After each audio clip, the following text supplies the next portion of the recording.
Montgomery County Sheriff, Kenton Ford. Second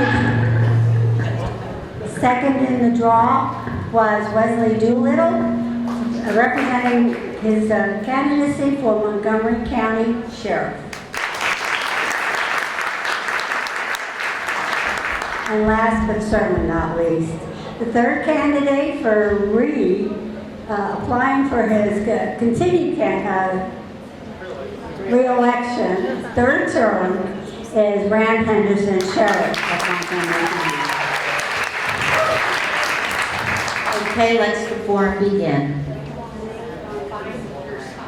Find your name. And like Pat said, this was a draw out of a hat. Who would go first, who would go second, and then of course, who would go third. Each candidate will have 3 minutes to introduce themselves and tell us what makes them the best candidate. I do want to say one thing, gentlemen. You're going to have to hold the mic pretty close, otherwise the people in the back cannot hear. All right? And when you see a yellow card right over here, that will tell you that you have 30 seconds left. A red card, time's up. That's it. There'll be a Q&A, 1 minute for the question. Whoever gets the question will stand and ask the question. They'll get 1 minute for the question. You get 2 minutes to answer.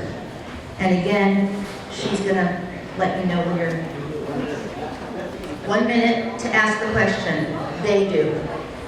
And you get 2 minutes to answer. Okay.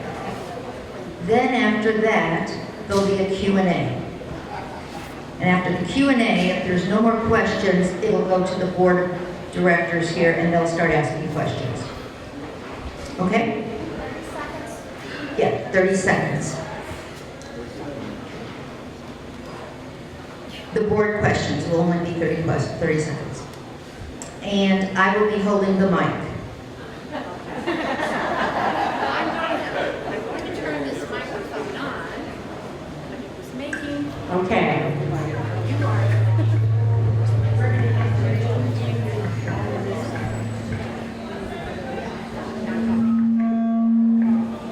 you have to take back.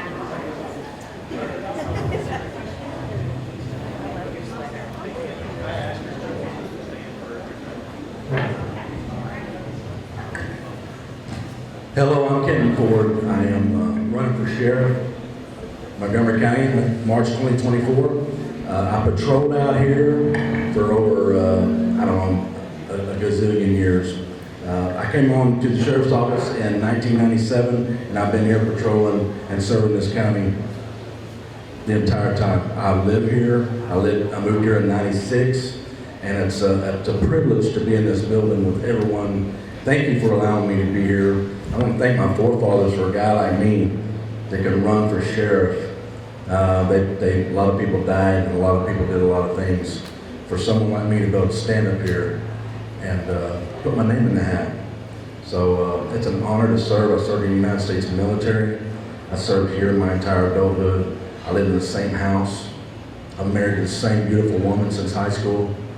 I can't say enough about my life. I've been blessed. I've been blessed to be a member of Montgomery County or a citizen of Montgomery County my entire adulthood after I left the military. And it's been an honor to protect you. It's been an honor to protect your family. And I look forward to doing great things here. There's nothing about me that's not Texas. There's nothing about me that's not cop. And I'm standing here as the guy that's not paid for. I don't owe anyone other than the Lord above, my family, and the taxpayer. I'll be there for you, no matter what. Quit listening to politicians. Thank you.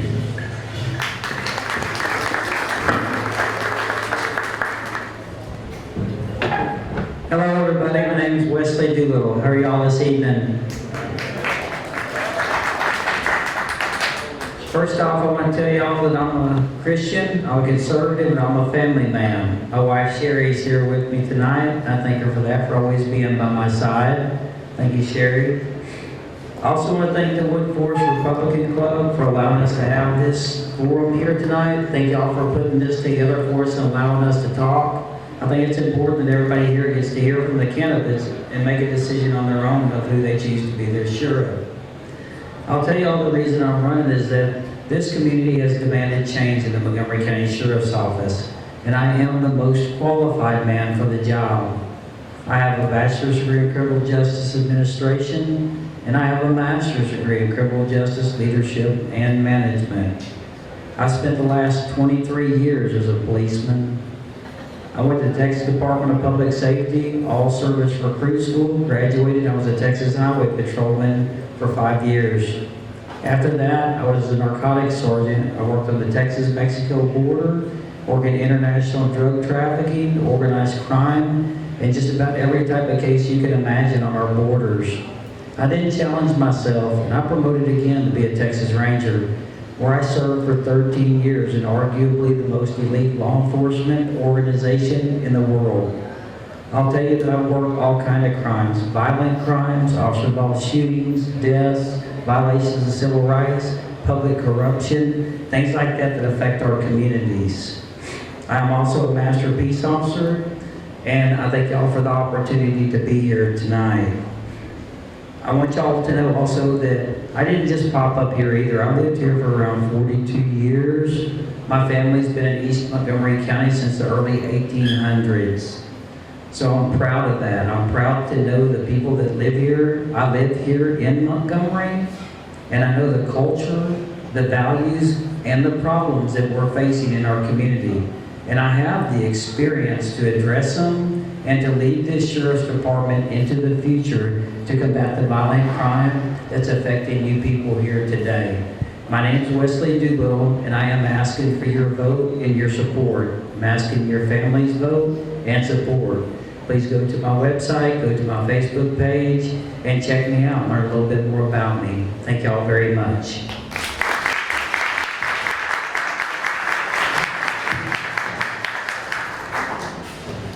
Hello, everybody. Ooh, that is loud, isn't it? I'm Sheriff Henderson.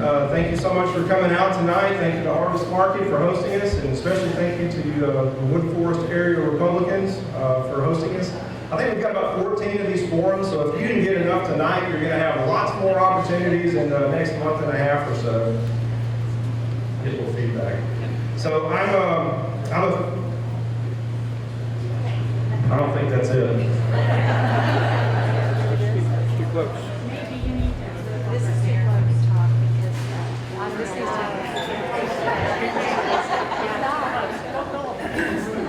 start over as a matter of fact. All right, Pat said to start over. Hi, I'm Rand Henderson. Welcome to Harvest Market. So a little bit about me. I'm a fifth generation Texan. I went to college in Sam Houston. While I was in college, I worked at the prison. So it wasn't the typical guy that waited tables in college. I put myself through college by working at the prison system. And that's where I fell in love with the concept of being in law enforcement. Started off a finance major, that didn't work out so good. Criminal justice was much more, Amanda's laughing at me, the banker. So criminal justice was much more my thing, and I absolutely fell in love with the profession. I love being a cop, and so as soon as I graduated from college, I went to the police academy, which was co-hosted by Montgomery County. And upon graduation from the academy, I came to work for the sheriff's office, and I have been here since 1994, so I've just started my 30th year. Whew, it's a long time, but it's been a great journey from starting as a cadet to working my way through the ranks. I have served as a deputy, as a corporal, as a sergeant, as a lieutenant, as a captain, and I've had the honor of serving here for my second term as sheriff of Montgomery County, and I'm here tonight seeking your support for my third term. I also have a master's degree from Sam Houston. I'm a graduate of the FBI National Academy, Class 232, and Texas has a similar version of that called the Leadership Command College. I'm a graduate of Class 48. So those programs are what I have used to enhance my knowledge, my administrative knowledge, my management knowledge, and all things esoteric with law enforcement to serve you in the best capacity possible. So I've been an adjunct professor both at Lone Star and at Sam Houston, and got kind of nerdy with some of this stuff and knew that what I wanted to do when I came into office was do some strategic planning. I inherited an office that didn't have an overarching vision statement, and certainly no strategic planning. So we created a plan, that has 3 overarching goals and 16 strategies that is our roadmap to where we're going to take the sheriff's office. I'm proud to have 15 of those 16 strategies in place. We've got a little technology issue, and we'll get that 16th one in place as well. Proud member of the Montgomery County community. My beautiful wife, Christina, is here today. She's a teacher at Willis High School, so she's a hard-working little thing. So really appreciate her being here, and my son too. Reed's here. So Ole Miss is not in the national championship. It's where my daughter just graduated from school. Otherwise, I'd probably be glued to the screen. And Reed is a freshman at Texas. They got beat too, so they don't have an opportunity to play up there. So I really won't be watching that screen all that much, but I imagine there's some folks that didn't come tonight because of it. But thank you so much for being here. Appreciate the opportunity to be able to speak to you tonight. And this is a much better place to stand, by the way. It really is. Yes, don't stand over there.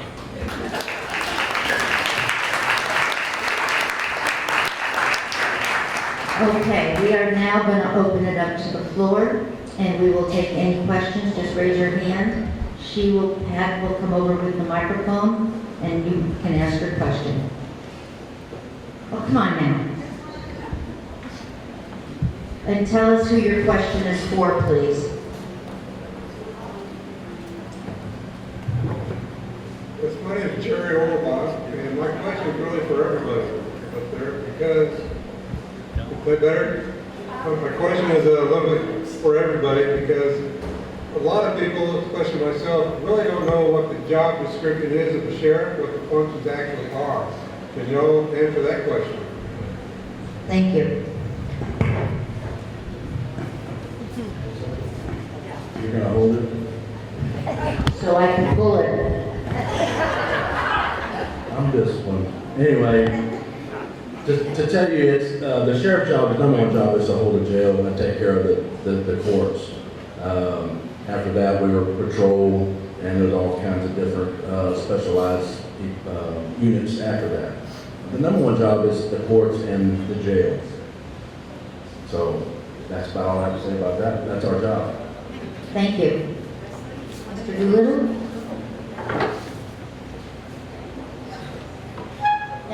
Same question. Okay, same question for you. Jerry, thank you for your question, sir.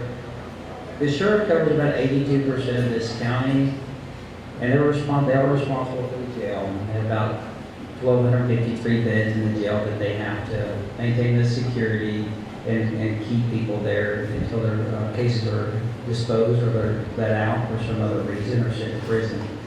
They also protect the courts and provide security for our district courts here. But the most important thing that I see, or we have the most need in our community, is leadership in the sheriff's department. They lead the men and women of the office. There's about 1,000 employees, and we want a leader in the sheriff's department who will take the fight to the criminals in our community, take the fight of violent crime, and either put them in prison or push them back to where they came from. I'm a proven leader. I've done that my entire career, and as your sheriff, I'll bring the fight to the violent criminals that prey on our people in this community, and I will keep you safe. Thank you.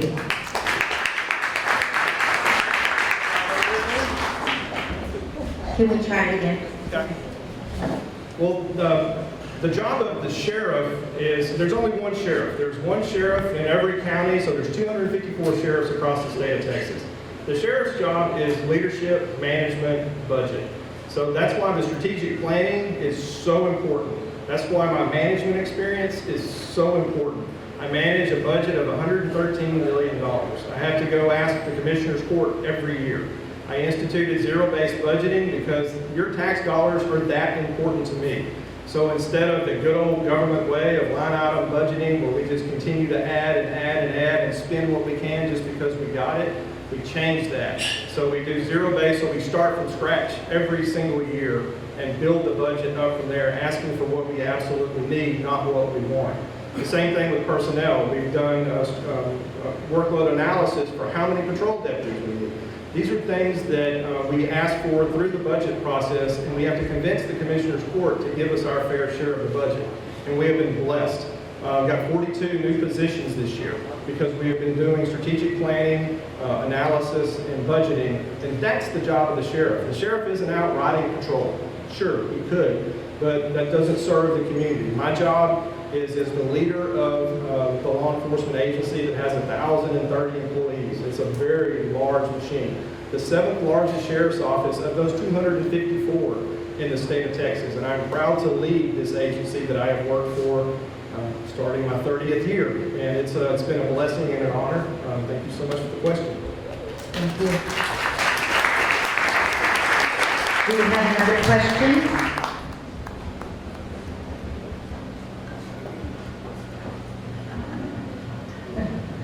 I'm Cindy Phillips, and my question is a two-part question for all three candidates.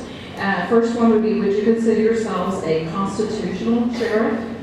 Second part has to do with the latest headline coming out on January 6th, 3rd anniversary of the so-called insurrection that we know is not an insurrection in D.C. That is, the headline stated that the DOJ is now going to go to thousands more people who were in the area that were nowhere near the Capitol building. So given that, what would be your stance as sheriff if someone from Montgomery County was visited by the FBI in the manner that we are seeing happening all over the country? What would be your stance for one of your constituents if that was to happen? Good question. That's a great question. I would be standing next to you. There's so many things that went wrong. We all know it was BS. We all know a lot of things that went on during Trump's presidency was BS. Did we not know that? It was all a lie. So I had a lot of friends at the Capitol during that time, and they're all worried. These are millionaire business owners that were standing there with a canopy and a flag. But now their credit cards, their phones, they all add up to them being in D.C. during that day. So we've got to get him back in there. I truly believe that. Also, regarding the Constitution, I'll be standing right next to you. I'll be the loudest sheriff on television, standing right next to you. We have a Montgomery County resident that's in jail up there, and wherever they're holding them, I'll be on the television all the time screaming, "Let them go." Because those people, most of them did nothing wrong, and they're being held for no reason. And I will be a voice for anyone, even if they're not a Montgomery County resident. I will be the voice on the right side rather than in the middle. Thank you very much for your question.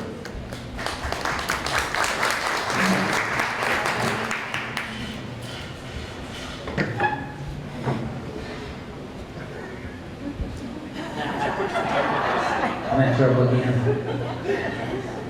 I'll tell you that every police officer, every sheriff's deputy, every police officer, every state trooper, every ranger, every DPS-CID agent swears to uphold the Texas state and U.S. Constitution when they become a police officer in this state.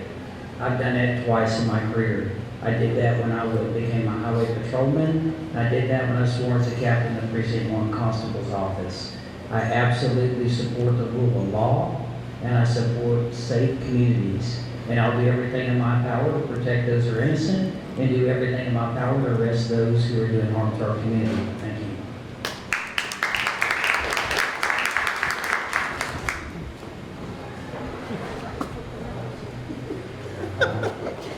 Giving me a look. Okay, it was a two-part question.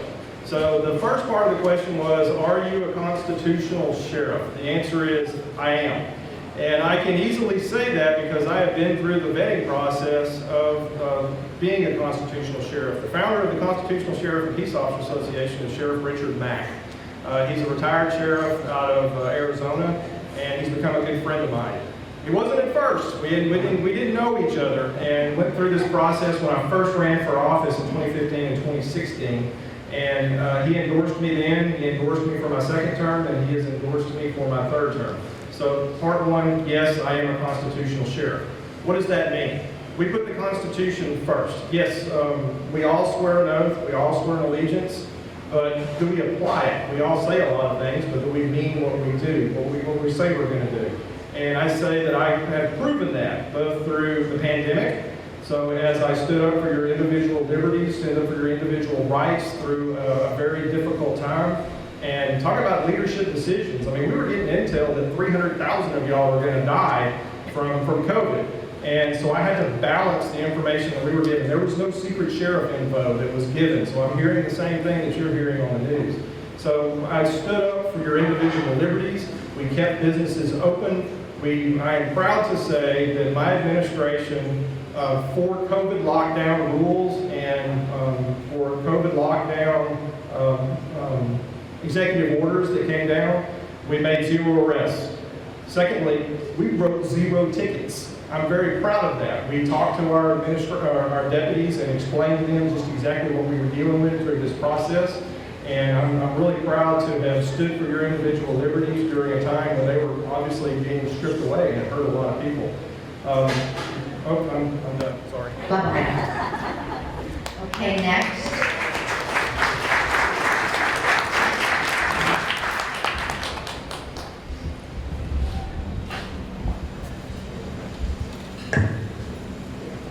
Sheriff Henderson, that you bring up a good point about being a constitutional sheriff. According to the Southern Poverty Law Center,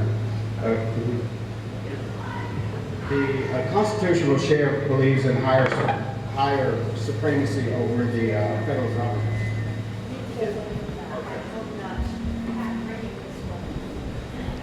So, and it's my understanding that the constitutional sheriff believes that they're above the federal government. And by them backing you and on your campaign page, they endorse you. Are you saying that as the sheriff of Montgomery County, that you're higher than the federal government? Because that's what a constitutional sheriff is. Not a sheriff that believes in the Constitution. That's different. You're saying you're a constitutional sheriff, so you're putting yourself above the federal government. Right or wrong? My name's Randall Orso. Wesley Doolittle, Sheriff. Is your question for all three or for one in particular? Sheriff Henderson.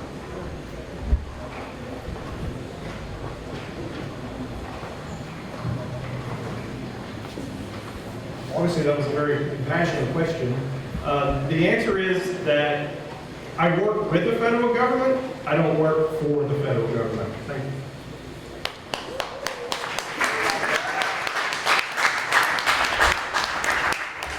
Pat.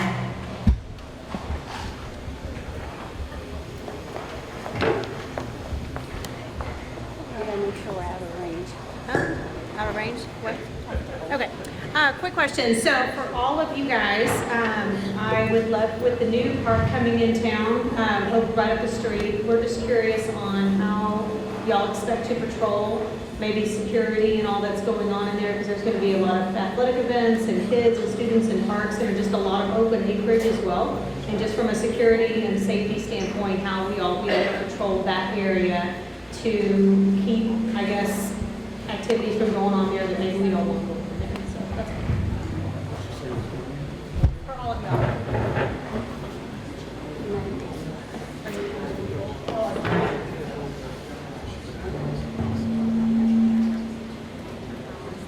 Obviously, numbers mean everything.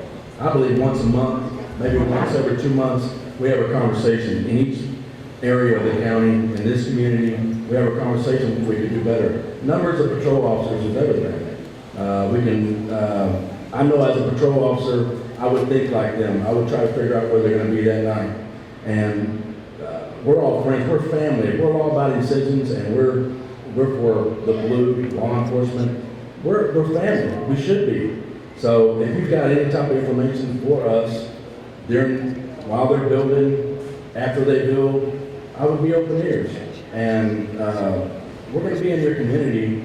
I will be here having town hall meetings.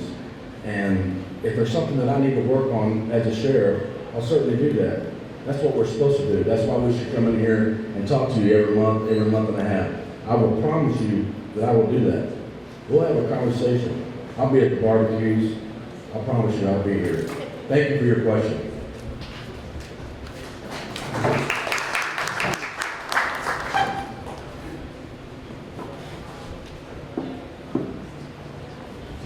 Thank you, Keita. As far as I know, I've told everyone here that I would intend to protect every inch of Montgomery County. And that park is within Montgomery County, I'll protect it as well. Thank you for your question. I know that there are concerns with parks and things like that, with children, cars, and things of this sort. I'll do everything in my power to make sure that we keep your kids safe, whether at the parks, the mall, the school, no matter where they're at in this community. I'm sure that our deputies are doing their job, they're patrolling, and they're proactively doing their job. Thank you.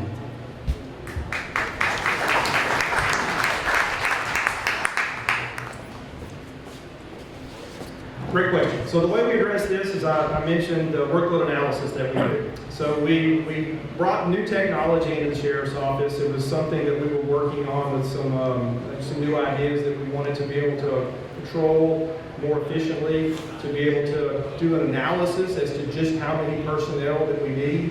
So the old way would be, well, I sure could use 10 patrolmen. I don't know why, but I'm going to ask for 20 and hope I can get 5. That's the way it used to be done. Not anymore. It's pure analytics. It's a unit works 24/7. So we analyze this unit, which is a data measurement, to determine just how many patrol deputies we need. And the last analysis that we did was around 82 of those. So I can't ask for all of those at one chunk, but we've been pulling away at those every single year that I've been in office. I've gotten no less than 10 patrol deputies every single year. 42 this year. Not all of those came from Commissioner's Court. Some are contract. You have some contracts in this area as well, where MUD 113 pays for some additional enhanced resources. So by using those groups as force multipliers, we can have more deputies and have more deputies. But just adding more deputies doesn't do anything unless they're doing the work. So if you're driving around all day, when's the last time you saw a robber? You may have seen one sometime in your life, maybe. But a deputy looks through the same kind of windshield that you do. There is no magic screen where robbers jump out. So what we do is we use these analytics to tell them where crimes have happened, where they may occur in the future, what the method of operation looks like, what suspects look like, any information that we may have, we pass that on to them in a timely manner. Timely being key. If it happened a month ago and they just found out about it, that doesn't help. So through our technology, we get the information out as quickly as we can. We get it to the computers in the car. They get reports every day. And the managers are held accountable for ensuring that the crime rate, particularly the quality of life crimes like what you're concerned about, are addressed on a daily basis. Thank you.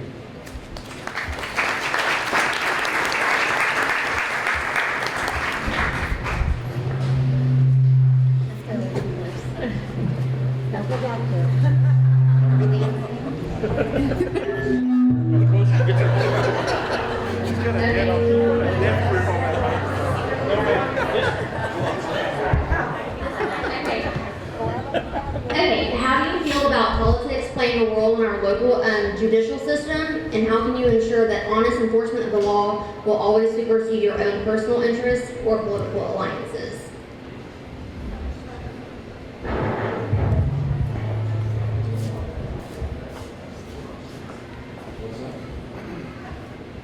That's a great question, for sure. Thank you for the question. We all know that things happen, things disappear, am I correct? Right or wrong, that's all I need to know. So I think playing politics, getting involved in something behind closed doors is what we're dealing with right now. That's what's going on from here to DC. Our media, they're pushing somebody. It's going on right here too. If you have to look at just one area, the media is driving it too. So I will tell you this, that politics and weaponizing our judicial system is going on here, and it's going on all the way to DC. Pick somebody that's not going to listen to them. Pick somebody that's not owing someone. I don't owe anyone. I owe no one. But my wife, my family, the good Lord above, and the voters. I owe no one. No favors. Kenton Ford.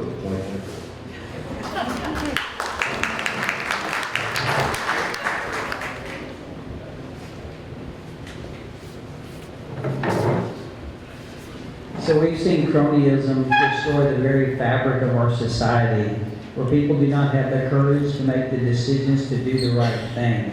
I'm a Texas Ranger. I've been holding people accountable my whole life. I've been holding people accountable in this community and every other community that I've been involved in. I'm going to tell y'all, if I have a member of the office or any other government office that's violating the law, they will be held accountable just as anyone else. I don't need the media and I don't need the community to put pressure on me to make the right decisions. The decisions that I make as your sheriff, you'll be proud of those decisions that I make in the middle of the night when you're not present. Because I've held people accountable for crooked politics, for violations of civil rights, for doing other things in our community, for doing things that they shouldn't do, for having sex with inmates in the jail, for doing things for their buddies and letting them off. When I find that those things are happening, I have the courage to do that. And I've done it. I have a proven track record of holding people accountable for doing the very things you're talking about that are eroding the fabric of our society. That's what Democrats do. I'm not going to tolerate that as your sheriff. I'll be strong on crime, I'll be hard on criminals, and I won't let anybody operate above the law. Thank you.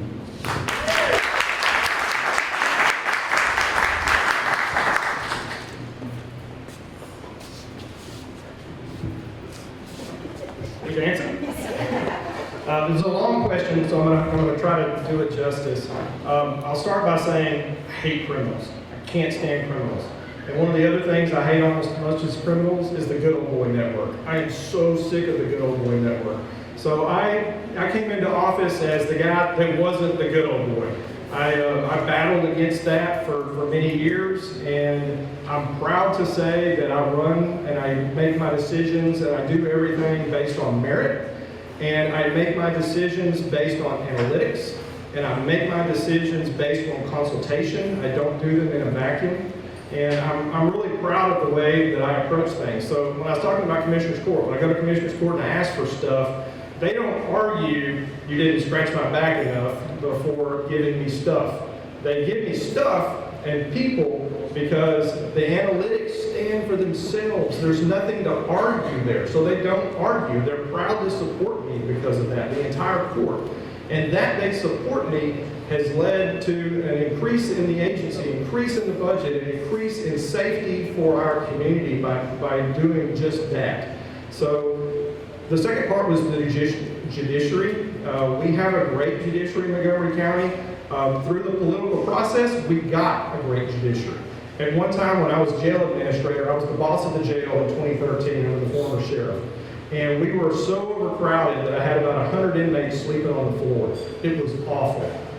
The jail population is directly driven by the courts. So if the courts don't do their job, if they don't sentence offenders, if they don't find them guilty, not guilty, whatever the case may be, but move them through the process, then our jail population continues to go up because the patrol deputies and the officers keep making arrests, and so that number keeps going up.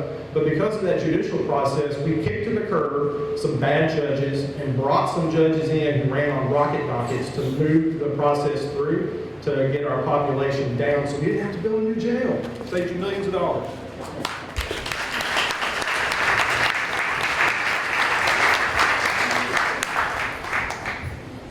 Okay, Pat, over there.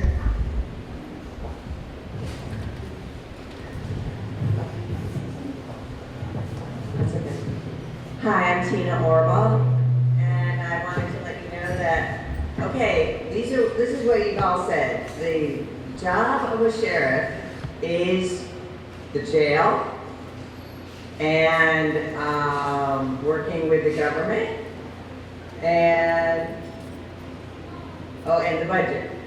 So how are you going to say that you're going to be there for us? You're going to try all you can when that's your job, but you've got to work from the inside.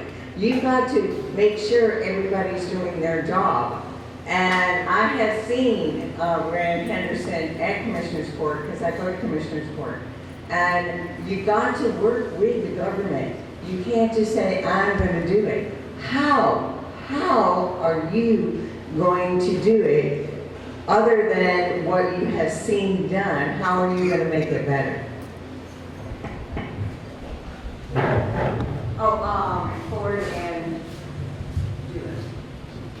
board in Doolittle?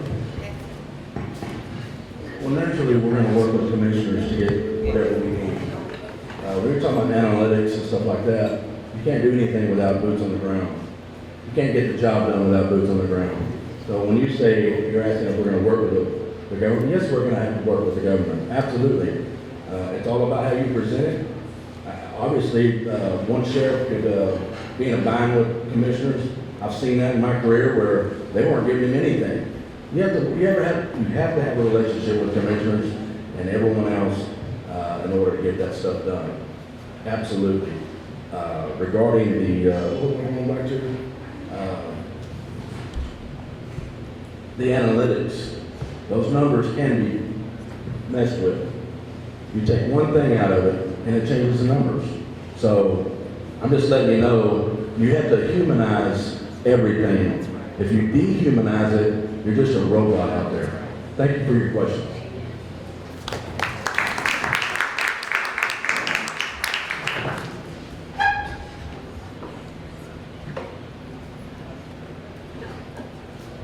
Making things better, what I intend to do. When you talk about the jail, it's interesting that you bring that up, because they've been so short-handed, this community spent an absolute amount of money on that jail in overtime. We've got to fill the ranks of the jail. They're short-handed, they're not staffed properly, and we've got to do a better job. I would do that better. I'll tell you that the sheriff's office is to enforce the law in the community. I do know that the sheriff's office took over the courts to provide security and do a better job for the judges this year, and I commend them for that. I think that's what we need to be doing. I'll tell you, as far as working with the Commissioner's Court, I know every one of those guys. I'm endorsed by at least 4 of the previous commissioners. Commissioner Reinhardt, Commissioner Simmons, Commissioner Metz, and Commissioner Clark. They've all endorsed me to be the sheriff. I've worked with those guys my entire career, and I can intend to continue to work with them. I work with them now at the constable's office to ensure that we're doing things that are in our area of responsibility to benefit you as a citizen, to benefit the people that live and work in our community, the places you worship and the things that you do. I'll tell you that everything we do is about relationships in our personal life and our professional life. I'm very proud of the relationships that I've built in this community. I'm endorsed by Sheriff Tommy Gage, who served this community for 12 years. I'm endorsed by Sheriff Joe Corley. He served this community for 12 years. I'm also endorsed by, Constable David Hill, who served this community for almost 40 years. I don't think you can argue my ability to work with others, because I do it every day. Leadership's comprised of relationships and influence in a two-way street where you do things with your interest in mind that benefit this community. And as your sheriff, I'll work diligently and set aside my personal reasons for you. Thank you.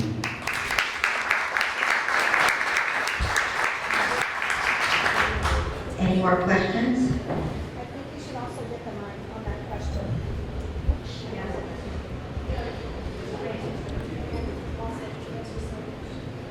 Hi, I'm Megan White. I have a question. I've been alarmed at the fentanyl crisis that we've been seeing more and more of. So for all 3 of you, I'd like to know, I'm coming. I'd like to know, what are we doing and what else can we do to fix those numbers? It's infiltrating our high schools, and I'm afraid of our middle schools and elementaries next. Could you please repeat the question? He could not hear. Okay, I've been hearing more and more about the fentanyl crisis that's infiltrating our county, our high school specifically. I'd like to know what we're doing or what we're going to do as sheriffs to combat that and protect our kids. To me, it's always a numbers game. Having more officers out there stopping these people. The main thing is at the border. I'll be the loudest voice regarding the border. That's where it's coming from. It's coming from China through our southern border and maybe other places. But I'm always a numbers guy. If you have more officers that are protecting those schools and the neighborhoods, we can stop them. As long as you have a leader that backs those deputies that are out there, and they're not scared to do their job, there's where the numbers start dropping. If you have a leader that says, go out there and do it. If you're right, you're right. If you're wrong, you're wrong. They won't come here. And if they do come here, they get put in prison for 40 or 50 years, like I've been doing my entire career. Thank you for the question.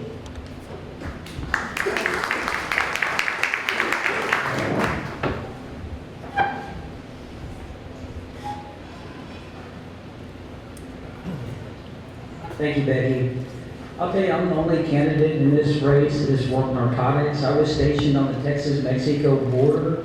I've worked drug cartels, organized crime. I've worked on task forces. I'm the only candidate here that's been directly responsible, a case agent, for taking down an entire distribution ring for a major cartel. I did that over a period of 2 years, working with Houston Police Department, the Harris County Sheriff's Department, the DEA, and all agencies that affects.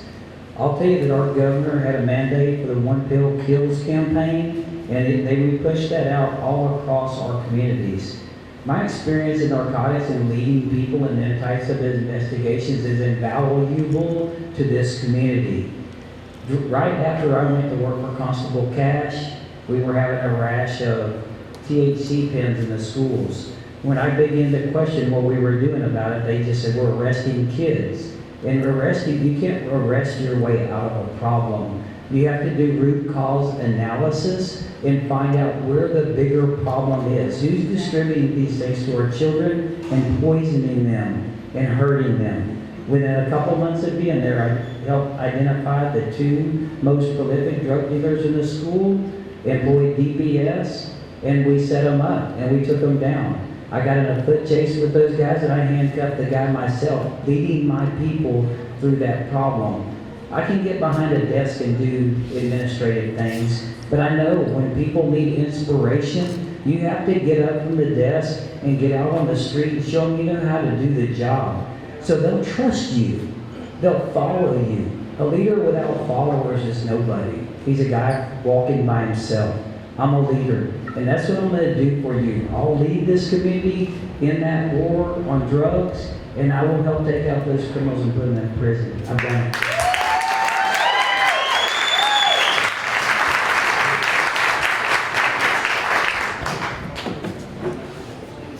So yes, fentanyl is an absolute scourge. I mean, in all these years that I've been doing this, I thought there would be nothing worse than cocaine and methamphetamine that we would ever see in our community.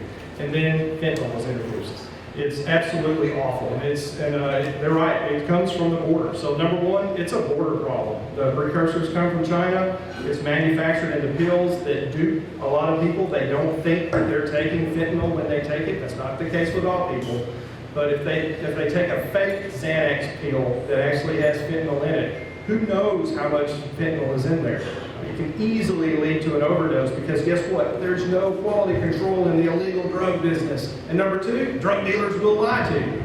So I sell you a pill for $35 that I say has nothing but Xanax in it, and you overdose. What's our response to that?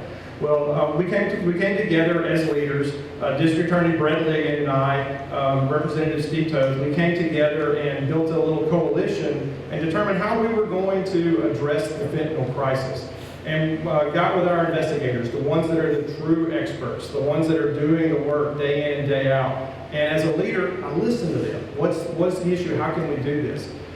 There was a brand new bill that got introduced where making an illegal substance available to somebody that results in serious bodily injury or death is a crime, brand new crime. Through our task force and through our cooperation with District Attorney Brett Liggett, we got the first ever case of conviction for that crime. Put a drug dealer in prison for that. This last legislative session, a second bill was introduced by Joan Huffman, and it increased the penalty to murder. We in Montgomery County are on the verge of, we've already got a guy in jail, and on the verge of getting our first conviction for murder for making fentanyl available to somebody resulting in death. That's leadership, folks. That's giving those that have the ability, the power to go and do their jobs. And I'm proud to be part of that.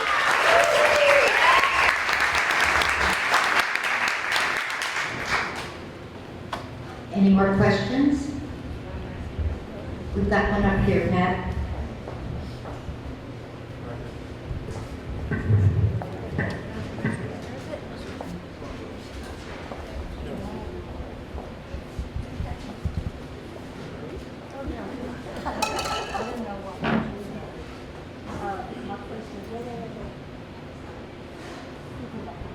My question is to Ford and Doolittle.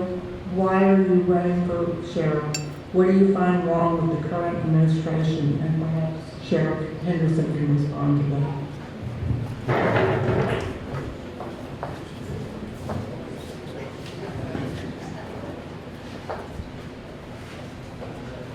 Okay. I'm running to rehumanize it, the relationship between us and the people out there paying the bills. I left there during his first 4 years. I know about it, I lived it, it was horrible. I left, I was blessed to be able to leave. I'm running because I know I'm a better man. I think I can do the better job of it. We're gonna be family. Numbers and looking at screens and all that stuff, that's great technology. But if you don't apply it to your employees, and you just, all you see is an email or a graph, and you never speak to them, you never pat them on the back, and you wait up to about a year and a half before your reelection, that's when you start showing up. That's the problem. Rehumanize the agency, rehumanize the relationship between us and the citizens. That is the problem. It's a robot, and all you get is numbers, or an email, or you didn't make it this time in an email. When I went up for a promotion one time, I had a conversation with the captain and said, this is what you need to work on. The next time I had a conversation, or next time I went for promotion, I was number one on the list. We had a conversation. He told me, hey, work right here, work this right here. We had a conversation. It was great. And I was number one on the list next time. Rehumanizing the relationship between those deputies that put their lives on the line rather than just numbers. That's what it's all about. And those deputies that are responding to your home, someone else's house down the street, it makes a difference when they show up and they know their boss has their back. I lived it. I promise you, I've listened to those deputies out on the street. I've stood at the Circle K's and the Valeros and listened to those cries. That's why I'm running for sheriff. I'll be a much better sheriff, I promise you. Thank you.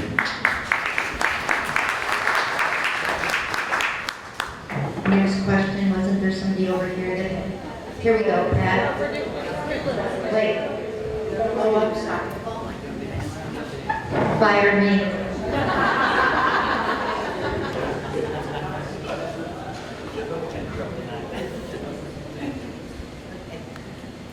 Well, I'm a problem solver.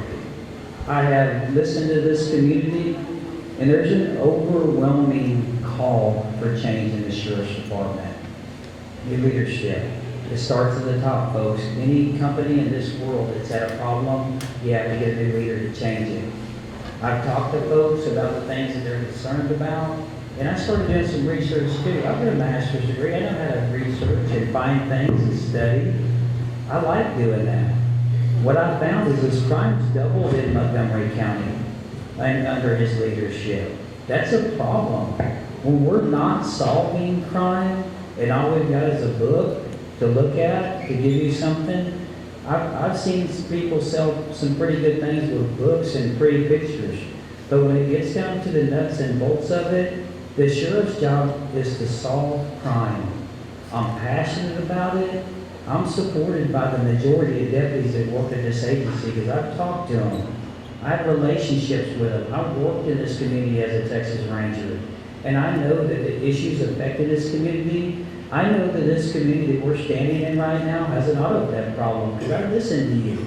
I listen to the people in this community. And according to DPS, there were 595 vehicles stolen in Montgomery County last year. They solved 35 of those cases for 5.9% solvability rate. If you hired me to build a fence and I only built 5.9% of it, you'd fire me today. And I'm asking you to fire him and hire me because I know how to solve crime. And you'll be able to talk to me. I'm a listener. I'll tell you that I'll do the best job I can for you. Please tell your friends and tell your family to vote for me. And if you got a question, reach out to me. I won't run from questions. I won't hide from you. And when things are really bad, you'll see me up front leading the charge. Thank you.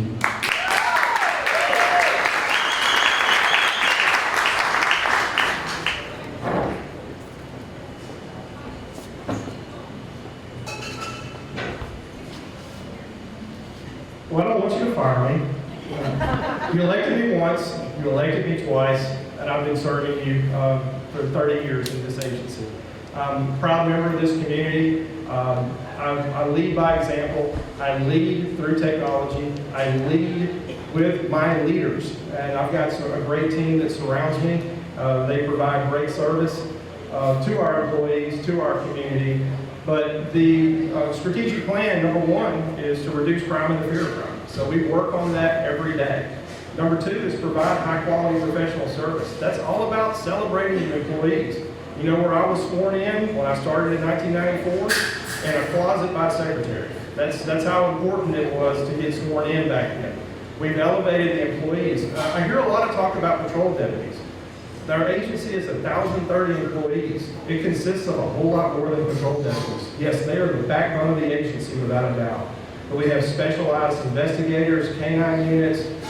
The jail division is our number one responsibility. If I do nothing else, I have to maintain the county jail.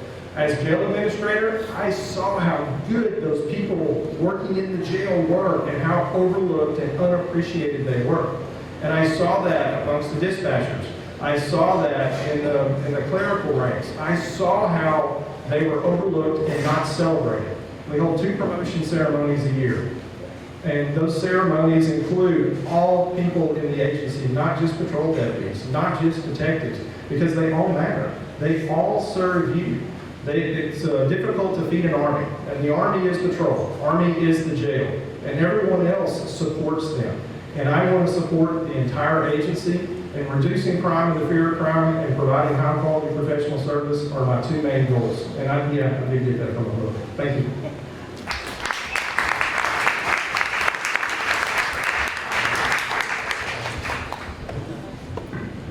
I have a question for all 3. My name is Pat Shear, and I live in Montgomery of Woodforest. So my question is to each one of you, what do you think is the most important job or the most important thing? What is first that you see as the biggest problem in Montgomery County by being a sheriff? And how would you handle it?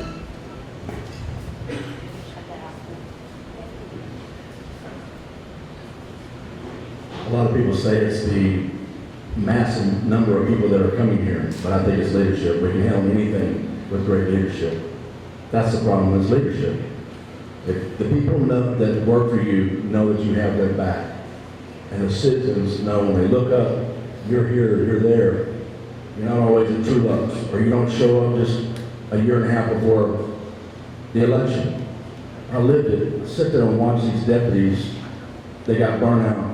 We've lost so many years of brilliance, investigative brilliance, due to not caring. When I left, I searched for him. 21 years, Sergeant. Good luck, that's all he said. Not, hey, I'm glad you're leaving, but why are you leaving? What can we do better? None of that. It's very important that we humanize our relationship between the sheriff, the deputies, and those that they serve. It will be a much better place. I would never put a 21-year sergeant in that position to wear good luck. I served my heart and soul here. I've bled here. I've cried here. On these streets right here. Right here. I did it all right here. Shift meetings. Looking at those deputies that go out there, wondering if we're going to make it through the night.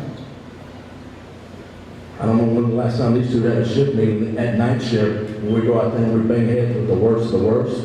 I don't think they could say it. I did in 95% of my career. That's it, leadership. That's a major problem. Leadership. Thank you.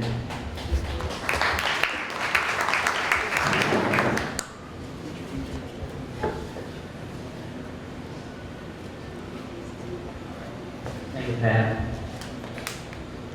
I can't disagree that we need new leadership. leadership. I support that, but that's not our biggest problem. I celebrate the deputies that work on the streets here in Montgomery County that protect you every day, because they have a heart for it. They have a passion for it. That's why they serve. That's their calling. And I appreciate them. As a sheriff, I'll give them all the tools they need to do their job, and I'll support them while they do it. Those men and women come out and they protect you every day. So I thank you guys that are here, that are deputies. I appreciate you. I'll also tell y'all that some of the problems do come from the border. They come from our growth. With growth comes new crime, new criminals, and things like that that are going to affect you in our community, and organized crime that's being largely unopposed here. We see that we've got illegal massage parlors on every corner. I was working drug cartels that affected Montgomery County in 2006. This is not a new problem, folks. These problems have been here for a long time. Our biggest problem is how do we best use our assets and our money to fight the growing crime problem and the violence that's coming here. I will tell you that I will do studies too. I will use technology, but I will also get out from my desk and work with the people in our community, not just the deputies to show that I'll be their leader, but our business owners, our commissioners, the folks that you're concerned about. All our constables. I work for a constable now. I support all of our constables, and I'll continue to do that as your sheriff. I've also worked with almost every police chief in this community. I've been a part of this community for a long time, and when a Texas Ranger gets called to solve problems, when I show up on them scenes and I see the looks on their faces that they have the confidence in me to tackle the problems that they're the most concerned about, I just feel an overwhelming sensation of doing good. And I'll do good in our community and address those problems. Thank you.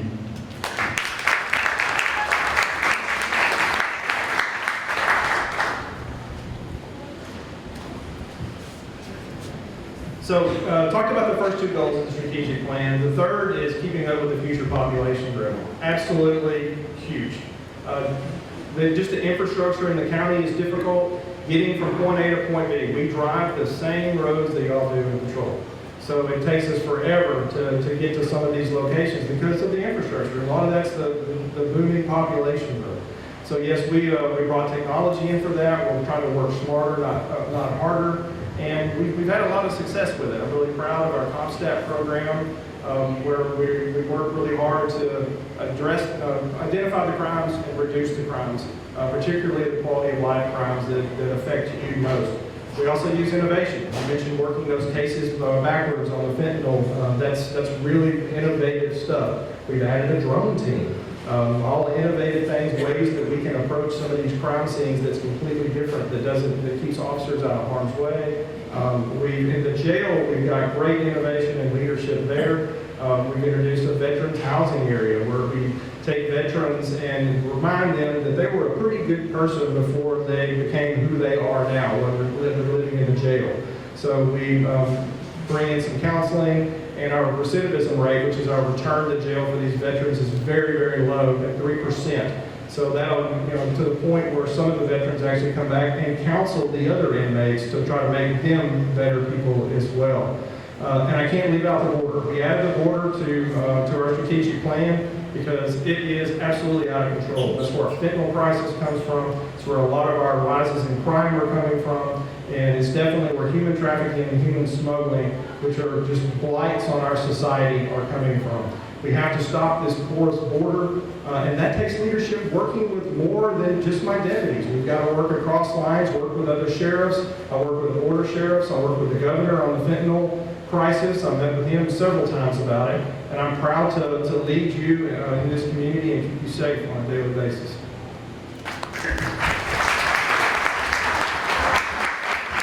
Okay, I think we're going to wrap it up. We like to stay on schedule here. We promised all the men they could be home by 7:30 to finish watching the game. Just a quick thank you to the three candidates. We really appreciate your coming tonight.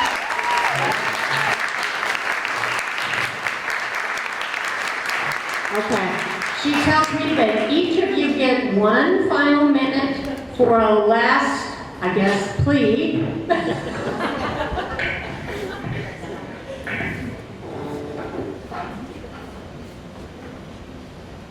First of all, are there any veterans here? Thank you for your service. We wouldn't be here without you. I do thank these two gentlemen here for their service as well. Thank you for allowing me to be here. It's an honor to be here to stand in front of you. The forefathers built this system to allow me, a common man, to run for sheriff. A community I've served my entire adulthood. The same house that I've lived in, paid it off. That's how long I've lived there. Same wife that's put up with me for 28 years. God bless her heart. Thank you for allowing me to be here. Look into your candidate, and I always say this, follow the money. Last thing, I said this at the last one.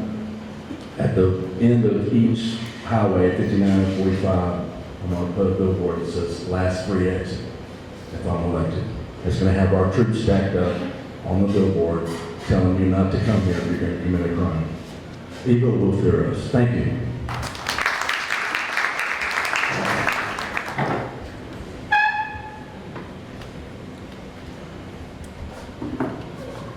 Thank you. I want y'all to know that I'm a lifetime lawman. I'll fearlessly protect this county. I'm not a clerk with a gun. I'm a Texas Ranger, and I'm going to do everything I can to protect this community. I'll tell you that the sheriff's race this year is going to be the most important race in the county, the biggest county-wide race we're going to face. I want you to elect me as your sheriff. I want that opportunity. I'm enthusiastic about it. I'm excited about it. I've got tremendous support throughout this community. And when you elect me as your sheriff, you'll get a professional lawman who will run a transparent agency with integrity and will do the best I can to protect your families. And I'll be accountable. I won't pass the buck. Please give me this opportunity and vote for Wesley Doolittle in 2024. Thank y'all very much.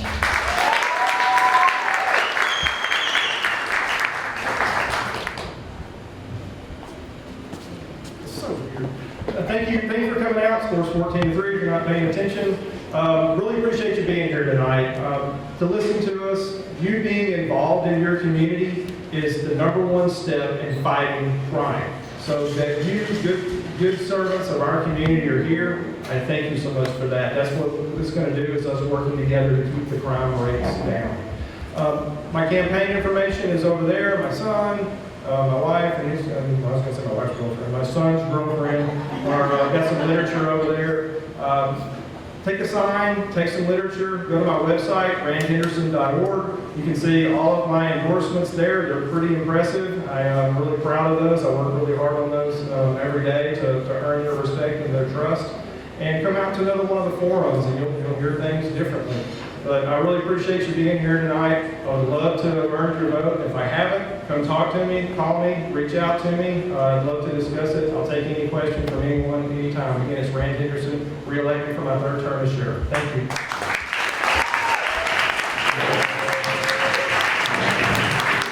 Great job, guys. We appreciate your being here. Next month, just so you know, we're having another similar event.